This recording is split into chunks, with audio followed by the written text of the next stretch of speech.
Silakan. Selamat pagi, para hadirin. Selamat pagi semua. Salam sejahtera dan salam satu Malaysia.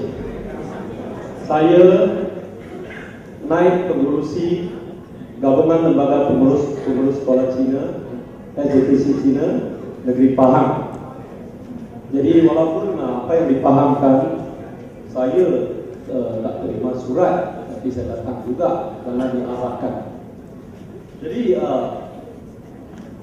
kami Gabungan Lembaga Pengurus SJPC Negeri Pahang di sini ini menyampaikan beberapa fakta-fakta yang penting untuk ujian Nasional Pendidikan Negara.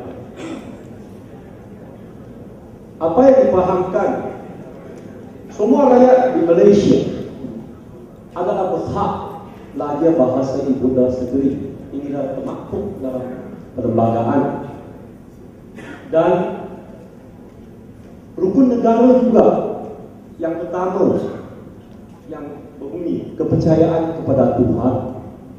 Setiap rakyat Malaysia harus berpegang teguh dengan rukun ini. Pada hari ini semua, segala benda di dalam dunia ini adalah ciptaan Tuhan. Jadi bahasa ibunda sesuatu bangsa juga merupakan ciptaan Tuhan juga. Tiada yang berhak, tiada sesiapa yang berhak untuk menyekat, mengganggu atau menghalang kebenaran. Pada hari ini semua, lagi satu lagi yang paling penting kami dapati apa yang tadi yang bapa itu cakap, bukan ibu bapa. Yang tadi dia cakap, memang kalau apa di pendidikan di Malaysia ini, kebanyakan dibuat oleh orang-orang politik. Suka dia duduk dalam bilik ekon, dia fikir itu, dia kata besok dah belajar ini tentang undang-undang lalu lintas lah, seksual lah. Suka dia cakap dalam bilik ekon. Tetapi saya sangat setuju dengan tadi bapa yang tadi. Apa yang boleh orang yang berpendidikan, yang pandai menguasai tentang pendidikan dan pelajaran, yang memegang jawatan itu, bukan orang politik yang menentukan anak-anak masa depan anak-anak kita. Pada hari ini semua,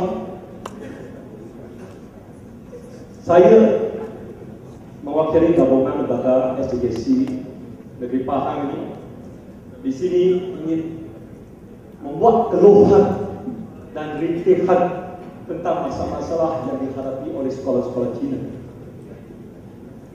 Jadi, abang saya juga cikgu, dia punya pension sebagai guru besar di negeri Kedah. Semasa dia pension bulan 12 masa itu, dia cakap dengan saya, guru tidak mencukupi di sekolah Cina sejak dia jadi guru, sehingga dia pension pun tak boleh selesai. Apakah sudah berlaku? Mengapa mau beli 500 ringgit secepat, begitu cepat? Mengapa 40 tahun tak boleh selesai masalah? Guru tidak cukup di dalam sekolah Cina. Jadi isu-isu sekolah Cina ini, saya harap sebagai rakyat Malaysia berbilang maaf untuk membangun negara ini, kami sepatutnya memandang dengan isu pendidikan, bukan isu perkauman. Pada hari ini semua, saya mewakili lembaga menyampaikan masalah-masalah sekolah Cina, yang beberapa perkara yang penting di sini. Kekurangan guru yang lebih dari 40 tahun. Peruntukan untuk pengurusan sekolah yang tidak mencukupi. Peruntukan yang tidak mencukupi itu sebagai air, elektrik dan sebagainya. Kesian sekali, saya pernah pegang jawatan EIDG SJPC Sungai Jaya selama 10 tahun. Jadi saya pernah dipanggil oleh guru besar, kata duit tak cukup untuk nak membayar bil api sekolah. Bil api tak sekolah, mengapa kerajaan tak mau bagi tambah PIBG pergi bayar. Ini sekolah kerajaan. Lepas itu guru ganti pula panggil PIBG pergi bayar. Saya boleh siapa yang nak periksa akaun PIBG Edukasi Sungai Jah. Banyak tahun kami pergi tanggung cikgu punya, guru ganti punya itu gaji. Saya pernah tanya menteri, guru ganti itu adakah kaki tangan kerajaan atau kaki tangan PIBG? Kalau kaki tangan PIBG kami sambut bayar, kerajaan bayar lah. Kenapa nak pakai kami bayar? Ada 2 minit lagi. Minta maaf, saya minta 5 minit. Dah masuk kecederaan betul. Sabarlah dia, sudah 40 tahun. Jadi lagi satu, kalau untuk membangunkan pendidikan negara, sepatutnya sekolah-sekolah dibina mengikut struktur penduduk kawasan. Jadi keadaan begitu lebih senang untuk mendidik anak-anak kita. Kadang-kadang sekolah ada sesuatu kawasan sekolah muridnya ramai, lepas itu sekolah tak cukup. Jadi satu kawasan tu beribu murid. Ada sekolah Cina yang 4,000 satu sekolah. Imagine tengok macam mana sekolah tu. Pihak kalau masa balik sekolah kenderaan yang beratur di luar atau traffic jam. Jadi mengikut Akta Pendidikan 1996, sistem pendidikan negara hanya mempunyai 3 jenis kategori sekolah. Sekolah kerajaan, sekolah bantuan kerajaan dan sekolah swasta. Klasifikasi seperti sekolah bantuan penuh dan sekolah bantuan modal adalah tidak sepatut wujud dan hendaklah dihapuskan, kerana ini merupakan satu penghinaan dan merampas hak seorang rakyat untuk menikmati kemudahan dan layanan adil dari negara. Akta Pendidikan 1996 menetapkan bahasa penghantar utama di sekolah jenis kebangsaan Cina adalah bahasa Cina.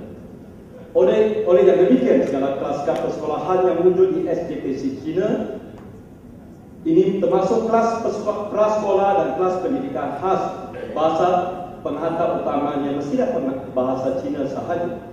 Akta Pendidikan 1996 juga menetapkan bahasa penghantar utama di sekolah jenis kebangsaan Cina adalah bahasa Cina. Selain dari bahasa Malaysia dan bahasa Inggeris, semua mata pelajaran mestilah menggunakan bahasa Cina sebagai bahasa penghantarnya. Guru-guru di sekolah jenis kebangsaan Cina hendaklah berkelaikan, iaitu berkelulusan bahasa Cina.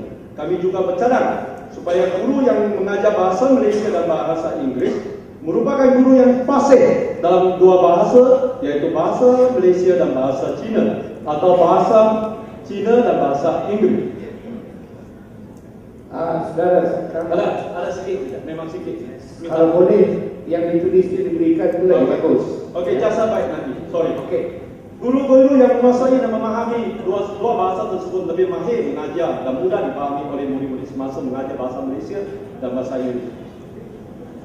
Akhirnya, kerajaan harus menyokong, membantu dan membangun sekolah menengah persendian Cina di negara kita ini. Mengapa sekolah internasional boleh wujud dengan mengajar bahasa Inggeris saja? Mengapa ini boleh berlaku? Jadi sejak wujudnya sekolah ini telah melahirkan banyak modal insan. Ada juga pelajar-pelajar yang menduduki pemeriksaan awam kerajaan seperti PMA dan SPM. Sebagai contoh anak saya, bahasa Malaysia dalam PMA dan SPM A1 dan A2. Keputusan yang cemerlang juga tercapai. Pihak penelitian sepatutnya membuat penelitian dan lawatan yang khas untuk